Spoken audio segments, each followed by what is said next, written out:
Bismillahirrahmanirrahim. Assalamualaikum warahmatullahi wabarakatuh.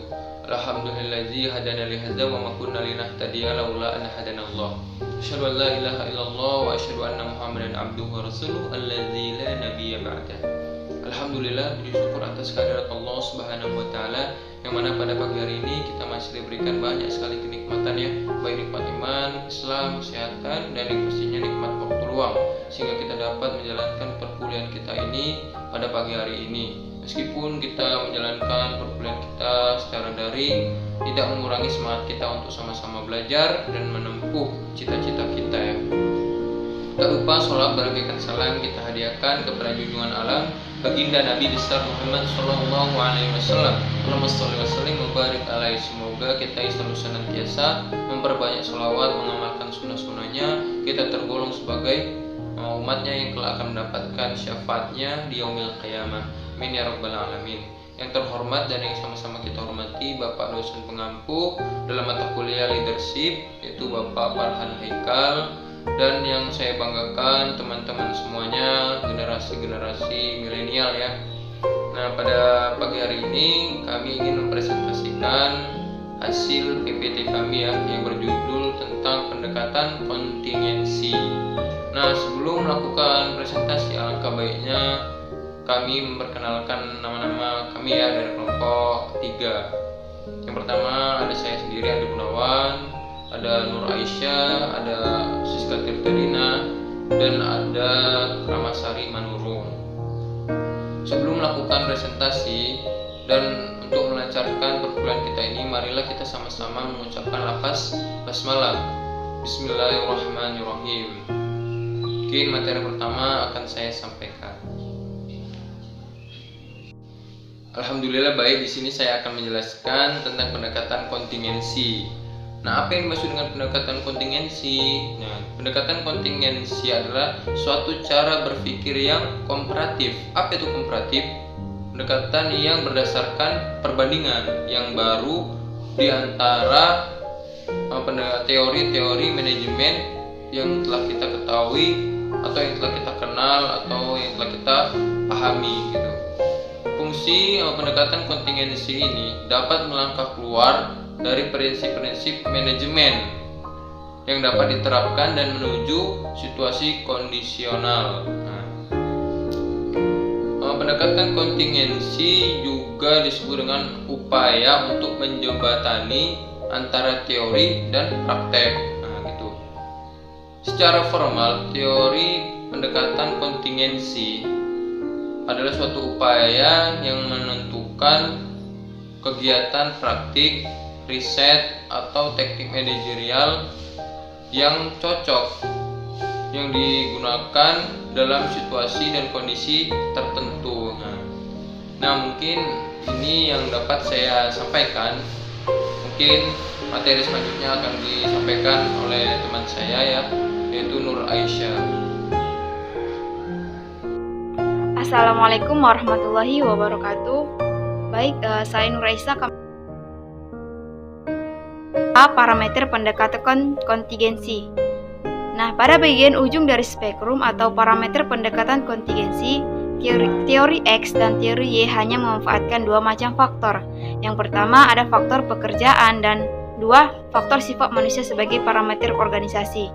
Raymond Alcazel dalam sebuah makalahnya yang berjudul Contrasting System Work Organization mengemukakan adanya 5 macam parameter situasional. Yang pertama, besar kecilnya organisasi yang bersangkutan. Kedua, tingkat interaksi dan interdependensi para anggota organisasi. Ketiga, kepribadian para anggota organisasi. Keempat, tingkat kongruensi atau disparitas antara tujuan organisasi dan tujuan para karyawan organisasi yang bersangkutan. Terakhir, ada siapa saja dalam organisasi yang bersangkutan memiliki kemampuan dan motivasi yang diperlukan untuk melaksanakan tindakan-tindakan guna mencapai sasaran organisasi tersebut. Selanjutnya ada ciri-ciri pendekatan kontingensi. Beberapa ilmuwan manajemen tertarik pada pemikiran kontingensi. Hal itu karena merupakan sebuah kompromis yang dapat dimanfaatkan antara pendekatan sistematik dan apa yang dapat dinamakan perspektif situasional murni.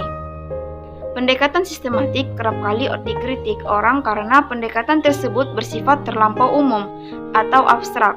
Walaupun pandangan situasional murni yang mengasumsi bahwa setiap situasi kehidupan nyata memerlukan suatu pendekatan yang sangat berbeda, telah dinyatakan orang sebagai hal yang terlampau spesifik. Terakhir, ada 3 macam pendekatan kontingensi. Yang pertama adalah ada model kepemimpinan kontingensi dari Friedel, kedua ada model 3 dimensi kepemimpinan dari Redin, terakhir ada model kontinum kepemimpinan dari Robert Tannenbaum dan Warren Sigmund. Assalamualaikum warahmatullahi wabarakatuh. Baik, saya Nur Raisa akan melanjutkan materi selanjutnya, yaitu A. Parameter pendekatan kontingensi. Nah, pada bagian ujung dari spektrum atau parameter pendekatan kontingensi, teori X dan teori Y hanya memanfaatkan 2 macam faktor. Yang pertama ada faktor pekerjaan dan 2. Faktor sifat manusia sebagai parameter organisasi. Raymond Alcazel dalam sebuah makalahnya yang berjudul Contrasting System Work Organization mengemukakan adanya 5 macam parameter situasional. Yang pertama, besar kecilnya organisasi yang bersangkutan. Kedua, tingkat interaksi dan interdependensi para anggota organisasi.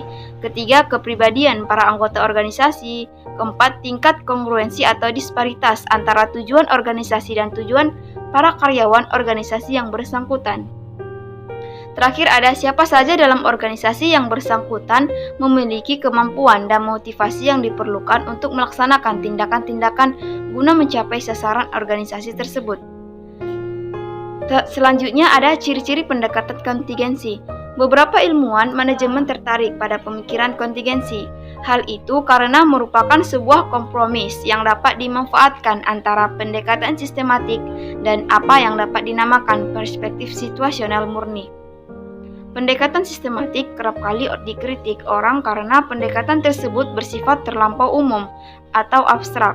Walaupun pandangan situasional murni yang mengasumsi bahwa setiap situasi kehidupan nyata memerlukan suatu pendekatan yang sangat berbeda, telah dinyatakan orang sebagai hal yang terlampau spesifik. Terakhir, ada 3 macam pendekatan kontingensi. Yang pertama adalah ada model kepemimpinan kontingensi dari Friedel, kedua ada model 3 dimensi kepemimpinan dari Redin, terakhir ada model kontinum kepemimpinan dari Robert Tannenbaum dan Warren Sigmund. Yang pertama itu ada model kepemimpinan Fiedler sekitar tahun 1967 yang disebut sebagai model kontingensi karena model tersebut beranggapan bahwa kontribusi pemimpin terhadap efektivitas kinerja kelompok tergantung pada cara ataupun gaya kepemimpinan atau disebut dengan leadership style dan kesesuaian situasi, the favorableness of the situation yang dihadapinya. Menurut Fiedler ada 3 faktor utama yang bisa mempengaruhi kesesuaian situasi, dan ketiga faktor ini selanjutnya yang bisa mempengaruhi keefektivitasan pemimpin. Dari ketiga itu diantaranya adalah yaitu pertama hubungan antara pemimpin dan bawahan, dan yang kedua struktur tugas, dan yang terakhir itu ada kekuatan posisi. Selanjutnya yaitu model 3 dimensi, di mana pada model ini terdapat 3 bagian gaya kepemimpinan, yaitu yang pertama ada yang disebut dengan gaya dasar, yaitu pada gaya dasar terdapat juga beberapa bagian, diantaranya yaitu yang pertama spirited, disebut dengan pemisah, dan yang kedua ada didactic ataupun pengabdi, dan ketiga itu related, penghubung, dan yang keempat ada diverted, terpadu kelompok, dan gaya efektif. Efek ataupun efek efektif, yang pertama ada birokrat ataupun birokrat, yang kedua benevolent, autokrat ataupun autokrat bijaksana, dan yang ketiga ada developer, pengembang, dan yang keempat ada eksklusif ataupun eksekutif, dan yang terakhir tadi ada namanya kelompok gaya tidak efektif. Di dalam itu juga terdapat beberapa bagian. Yang pertama yaitu dissenter atau pelan, autokrat ataupun autokrat, missionary atau penganjur, dan compromiser atau kompromis. Baiklah, saya akan melanjutkan pemaparan materi dari kelompok kami. Yang ketiga, kontinum atau Robert Tannenbaum dan Warren Smith. Kedua ahli ini menggambarkan gagasannya bahwa ada 2 bidang pengaruh yang ekstrem, atau ekstremi. 1. Bidang pengaruh pemimpinan. Pimpinan menggunakan otoritas dalam gaya kepemimpinannya. Yang kedua, bidang pengaruh kebebasan bawahan pemimpin menunjukkan gaya yang demokratis. Yang D. Pelajaran yang dapat diambil dari pendekatan kontingensi. Walaupun belum dikembangkan secara sempurna, pendekatan kontingensi merupakan suatu tambahan yang amat bermanfaat bagi pemikiran manajemen, karena ditekankan oleh hal-hal yang bersifat situasional. Manusia, organisasi, dan problem bersifat terlampau kompleks untuk membenarkan pemikiran yang hanya dititik beratkan pada prinsip-prinsip universal manajemen. Begitu pula dapat kita katakan bahwa pemikiran kontingensi merupakan suatu perluasan praktis dan pendekatan sistematik. Dengan mengasumsi bahwa pemikiran sistematik merupakan suatu kekuasaan atau kekuatan sistesis yang mempersatukan dalam pemikiran manajemen, pendekatan kontingensi menjanjikan suatu pengarahan ke arah praktikal. Mungkin itu saja yang bisa kami sampaikan dan saya paparkan. Selanjutnya saya kembalikan kepada moderator. Sekian pemaparan materi